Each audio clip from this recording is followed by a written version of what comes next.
how to avoid social mistakes that can make us really unlikable.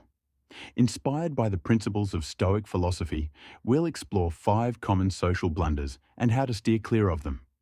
I'll be sharing some personal experiences and maybe even a controversial take or two. Let's get started. 1. Being dishonest. Let's kick things off with something that's going to stir the pot. Being dishonest. Now, honesty might sound like a no-brainer, but you'd be surprised how often people fudge the truth.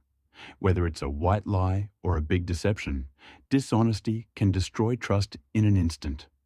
The Stoics emphasized integrity and authenticity. Seneca said, "Truth is the only safe ground to stand upon." I remember a time in college when I lied about finishing a group project. I thought I was protecting myself, but when the truth came out, it not only embarrassed me, but also ruined my relationships with my group members. Trust is hard to rebuild once it's broken. Honesty isn't just about avoiding lies. It's about being true to yourself and others. When we're honest, we create an environment of trust and respect. People feel safe sharing their thoughts and feelings with us, knowing we won't deceive them. Even when the truth is difficult, being upfront and sincere will earn you respect and trust in the long run. So, think twice before you decide to twist the truth. 2. Interrupting others. Next up, interrupting others. This one can be a real conversation killer. It's easy to get caught up in our thoughts and jump into conversations, but interrupting shows a lack of respect and consideration. The Stoics believed in listening more and speaking less. Epictetus said, "We have 2 ears and 1 mouth, so that we can listen twice as much as we speak." I used to interrupt people all the time, thinking my points were too important to wait. It wasn't until a close friend pointed it out that I realized how rude and dismissive it was. Taking a breath and letting others finish their thoughts shows you value their input. Interrupting can often be an unconscious habit. We might feel an urge to share our thoughts immediately, especially if we're excited or passionate about the topic. But interrupting not only disrupts the flow of conversation, it also sends a message that what the other person is saying isn't as important. Practice active listening. Focus on what the other person is saying without planning your response while they're talking. This way, you'll be able to engage more genuinely and show that you value their input. 3. Constantly complaining. Let's move on to constant complaining. Sure, life can be tough, and venting occasionally is fine, but when you're always complaining, it's exhausting for everyone around you. The Stoics practiced gratitude and focusing on what we can control. Marcus Aurelius said, "Reject your sense of injury, and the injury itself disappears." I used to be a chronic complainer. I thought sharing my woes would bring sympathy, but it just pushed people away. It's not that we should never voice our frustrations, but constant negativity can create a toxic atmosphere. The Stoics teach us to focus on what we can control and accept what we cannot. By adopting this mindset, we can shift from a constant state of dissatisfaction to one of contentment and resilience. This change in perspective makes us more enjoyable to be around and can positively influence those around us. 4. Being judgmental. Being judgmental is another major social faux pas. The Stoics taught us to understand rather than judge. We never fully know what someone else is going through.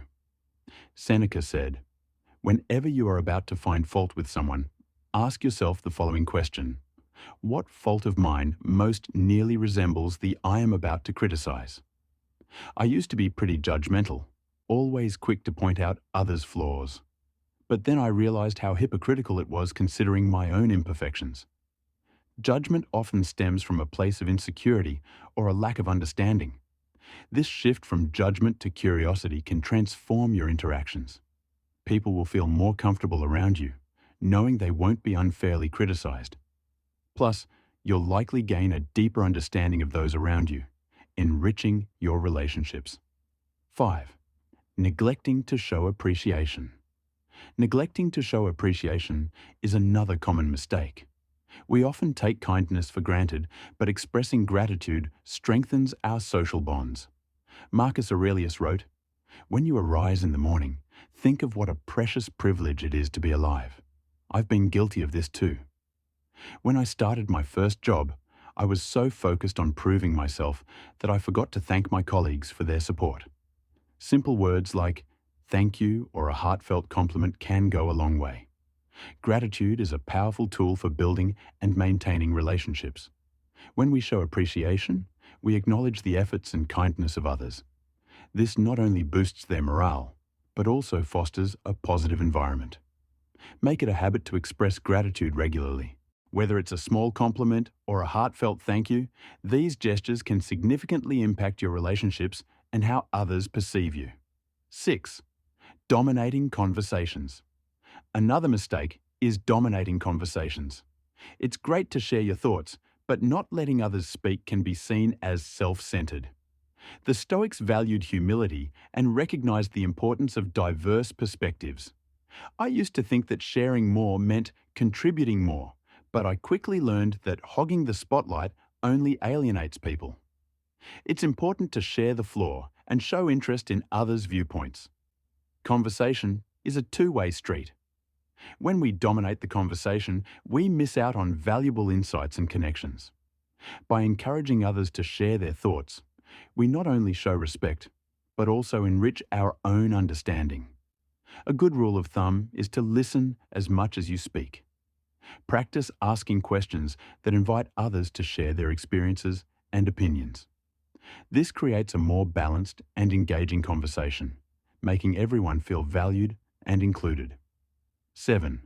Oversharing personal details. Lastly, let's talk about oversharing personal details. While being open can create connections, sharing too much too soon can make people uncomfortable. The Stoics believed in maintaining a certain level of emotional reserve and decorum. I used to think that being an open book would help people understand me better, but I quickly realized it often had the opposite effect. People need time to build trust and feel comfortable with deep disclosures. It's important to gauge the level of intimacy appropriate for the relationship and context. Sharing too much too soon can overwhelm others and create a sense of awkwardness.